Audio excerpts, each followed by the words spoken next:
So the machine we have behind us is a 1908 Dolbeer steam logging machine, and its purpose was to pull logs through the forest so that they would eventually be transported to the sawmill.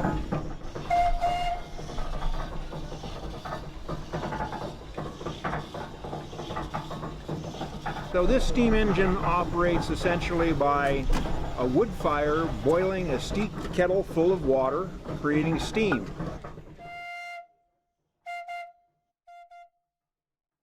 It carries a variety of whistles on it, but back in the day really it only had one whistle for purposes of communication within the forest.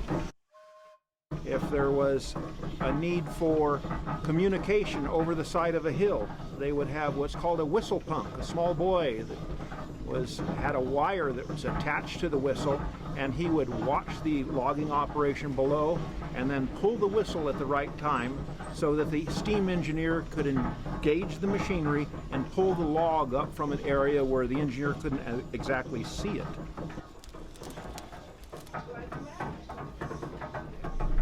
So what we will be doing is a demonstration of how this machine actually moved logs through the forest. Roll the logs into two-pole chutes, which is basically a road through the woods. They would drag these logs through the woods, eventually dumping them into Shaver Lake. It would be gathered up by the steamboat, the Michigan, transported over to the sawmill. The sawmill would then cut them into boards. The boards would then be dried, and after a period of time, when they had sufficient buoyancy, they would kick them into the flume.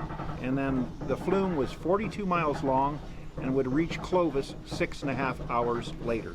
So at the turn of the century, this was the latest and greatest technology. And so for 108 years old, it's a pretty fascinating machine.